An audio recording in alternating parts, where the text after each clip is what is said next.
Hello, welcome. I'm Helene.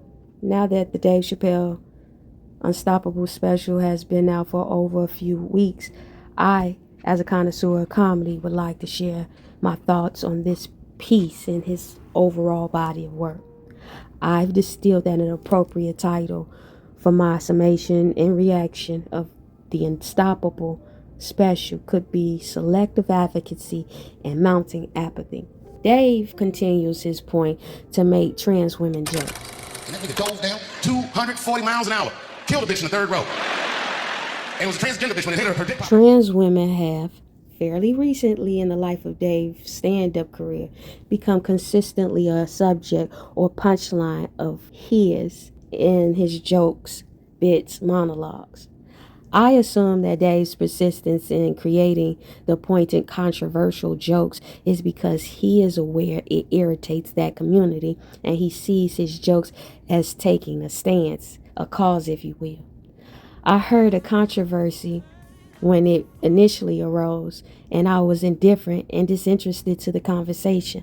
Honestly, I originally believed the discourse was performative and disingenuous, given Chappelle had punched down on other collectives for longer and harder. Sometimes you have to be a lion so you can be the lamb you really He has been a verbal lion that has been a habitual line stepper, and like American habitual line steppers, everyone's okay with the line stepping until they get stepped on. Step across the line.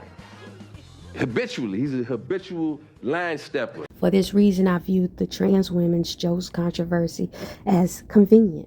It would appear that one of the longest, more consistent, and more focused targets of Dave's jokes has been women. Like women are actually equal to men, then there would be no WNBA, would there? You would just be good enough to play in the NBA with us. Or, here's another idea that's going to be very controversial. You could shut the fuck up. Even before and simultaneously as Dave has performed trans women jokes. I don't recall trans women's offense to his prototype entries before those jokes evolved and cast a wider womanhood net. I can only presume some level of apathy on the part of the trans community towards the same act pointed at their cis sisters. This scenario isn't unique to Dave Chappelle and the trans community. We also witness the selective advocacy, as opposed to humanity or civil rights, being exercised in many areas of American life. Dave speaks about the inconsistency in his more recent controversy that involved him and other famous comedians who performed at a Saudi comedy special. Many critics spoke against the comedians taking blood money. How could you possibly go there? So your dad died during 9/11. He died in one of the buildings? Yeah, he was a fireman. I just, I get the routing and then I see the number and I go, I'll go. Killed a journalist. I mean, the same guy that's going to pay them is the same guy that paid that guy to bonesaw Jamal Khashoggi. One reporter was killed by the government. Unfortunate, but not a hill that I'm going to die on. What was popularly known back in the day as selling out.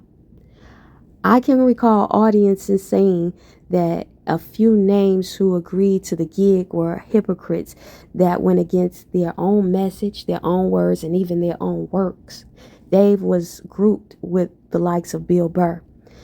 Dave corralled this criticism by accepting that he did take blood The money. article said the comedians poured themselves out to a dictator, but all the articles have my picture on it. And you know what? I can't even get mad, because to be fair, I did make more money than all those comedians. I don't even work at Netflix no more. You know what my new job is? I sit by the phone and wait for them Arabs to call me. Can I help you guys?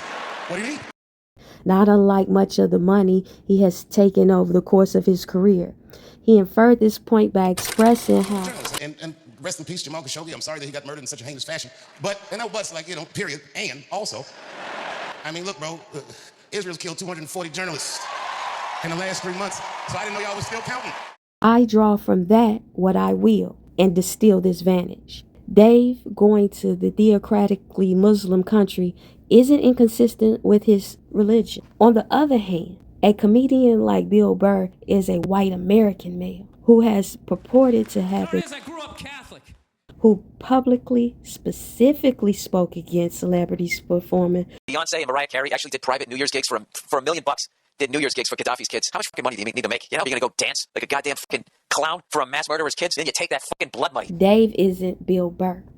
And the premise as to why each comedian chose to perform for the Saudi family and how their brands align or diverge from the optics of signing on to the performance is diverse. In the case of Dave Chappelle, he is a Black American male who by default makes blood money when he makes money at home. The United States of America is an experiment based on the premise of the codification of racial hierarchy and the brutal commodification of Dave Chappelle's people, his actual family members. His economic gains is an affront to the hypothesis of the United States capitalistic experiment, which places him in a class, social, and economic quagmire when he negotiates the public perception of his public choices and public statements. Case in point, Dave discussed how he invests his riches in his Ohio community. Like the topic of women and trans women, Dave's Ohio town has been a constant focus of his bits in his work. I have only once visited Ohio along a HBCU college tour and have no desire to go anymore to any parts of the state. So Dave often acts as a de facto tour guide to the indifferent armchair tourist. He makes evident that the landscape is impoverished and filled with drug And anyone who knows anything about Ohio knows that even the word Ohio is an old Native American word. It means literally land of poor white people. In his earlier special, he performed a bit where he described how the current drug epidemic affecting the Ohioan population. This opioid crisis is a crisis. I see it every day. It's as bad as they say. It's ruining lives. It's destroying families. Sadly, you know what it reminds me of? Seeing it? It reminds me of us. These white folks look exactly like us during the crack epidemic. All this shit they talk about on the news about how divided the nation is, I don't believe it. I feel like nowadays we're getting a real good look at each other. Because I even have insight into how the white community must have felt watching the black community go through the scourge of crack. Because I don't care either. He continues in a separate bit to discuss how their trespassing his home property caused him to arm himself against the probable drug addicts who have shown a tendency to audaciously stroll through his private property. Ohioans in this latest special must view Dave's local acquisitions in town as vast because one, the locals began to expect more of him, like to care about affordable homes, to which he responds that he can afford his home and the home of those who are concerned and should buy their homes. Two, he's bought so much property in town that the locals conspire to sell a fire station and conceal that information from him.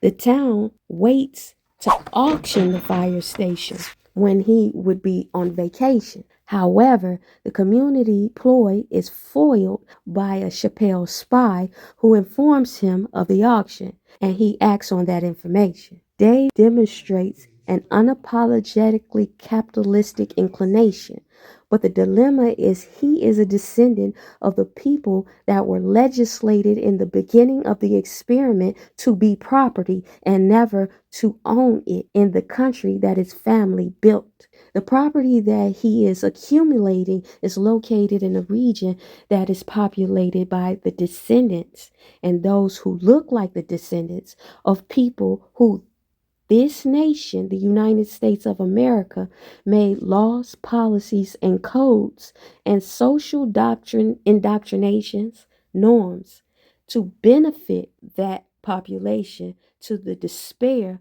of Dave's ancestors. They were historically given access to resources and opportunity in a deliberate fashion in the very nation that they are struggling in today.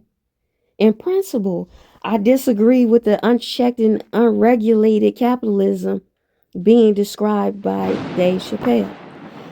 I subscribe to the ideology that with great power comes great responsibility.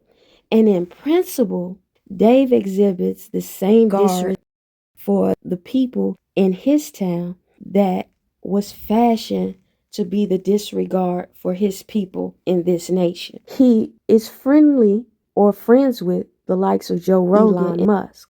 He makes concessions for wealth in a way that Killing Them Softly Chappelle satirized. He teaches kids other things. He teaches kids how to judge people and label people. That's right. They got a character on there named Oscar. and treat this guy like shit the entire show. They judge him right in his face. Oscar, you are so mean. Isn't he, kids? Yeah, Oscar. You're a grouch. It's like, bitch, I live in a fucking trash can. I'm the poorest motherfucker on Sesame Street. Nobody's helping me. Then you wonder why your kids grow up and step over homeless people. Get it together, grouch. Get a job, grouch. Yet there lies a dissonance between his practice of wealth and the representation of him as an affront to the American experiment. A black American Muslim male buying up a white American city spits in the face of what the legislators imagined for his family that built this land, which creates a level of apathy towards the whites in the population of the town he buys up. Dave subtly draws us into his struggle with his capitalistic elitism as he explores the hot topic of Puff Daddy, which he transitions to the historical subject of Jack Johnson. Dave has wrestled with his celebrityism as a black American man in previous specials. For What It's Worth and Deep in the Heart of Texas come to mind. In Unstoppable, his tussle with his wealth and fame as a black American in the United States took a more didactic and less uncertain tone than previous attempts with the subject and theme in aforementioned specials. In prior entries on the subject, he conveyed the tone of pleading, confusion, and litigation, but now he is sharing his level of acceptance that the American experiment has always surveilled the successful black American man through the invention of peculiar task force and law. In the case of Puff Daddy, Dave recalls the creation of a police task force that were purposed for the monitoring of hip-hop stars in New York, specifically Biggie and Puffy. As a result of him being the default black and in the entertainment industry, Dave sometimes encountered venues where he was warned that they were being watched. The particular lighting in the club is what was evident of the surveillance. Later in his career, he would notice the same lights when he attended a Nipsey Hussle event right before he passed. The awareness that someone is watching him and his peers begs the question.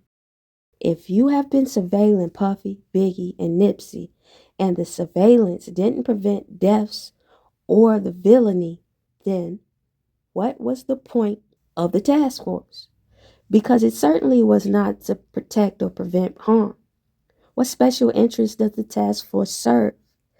As they watch Puffy since the 90s, why did they wait to the 2025 where the law enforcement had enough of what they surveilled of Puff for decades? So Dave weaves an accurate biographical narrative of the late heavyweight champion boxer Jack Johnson.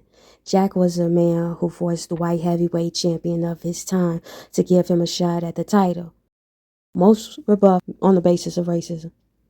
So finally, Jack Johnson gets an opportunity to be a white Canadian heavyweight champion, to which white Americans carried out lynch mobs against black American communities upon his victory. The compatriots weren't American that night. Jack Johnson won. They were white, and they were mad on behalf of the Canadians' loss. Jack's victory only created the festering thirst for his defeat by white male hands.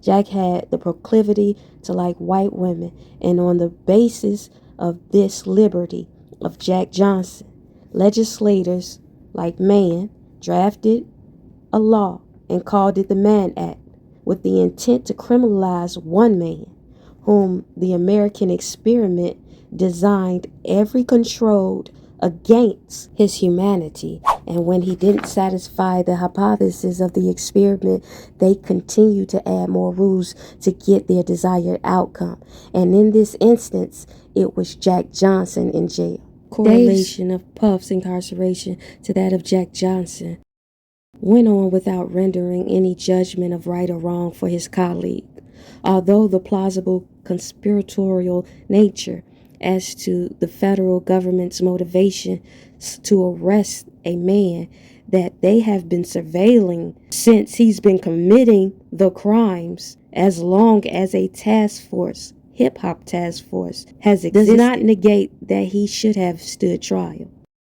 Yet that's it, The right fog there. of America's shady dealings with Black Americans muddies the waters of wealthy Black American males' obligation to the mainstream American population. Or is it revolutionary for a rich Black American to risk everything for his pleasure or their pleasure? Unstoppable overall crafted an oration that examines how, when, and what triggers. Dave's discussion of the triggered inadvertently exposes their apathy for others in their same situation, from the trans women to Saudi blood money to poor whites to rich Black American men. Each subject peels back another layer of selective advocacy, if you will, and apathy. I ordinarily wouldn't agree that a Black American man, or anyone for that matter, should I risk everything for my pleasure. for them to That amass pleasure leads to an infamous lifetime that affords others to inherit the future of their life's risk or all personal gratification. Jack Johnson enduring tangible effect on his fellow Black American today was the inspiration for the creation of the law that put Puffy in jail. However, the attainment of pleasures by some population in moderation can be an act of rebellion, like the people celebrating Jack Johnson's victory. And that's the thing this special does well. Unstoppable evokes a skeptical regard for those who criticize Chappelle's stance and choices, and how and the whys of police forces' involvement in scandals and tragedies for people like him. I like the special more than some of his more recent specials before this. It seemed that he was intentional with the theme of this special and the byline through. Even the videography at the end. It's not killing them softly, but it is a valuable piece in Dave's collection of work. And to the ethos, tell the future, I said.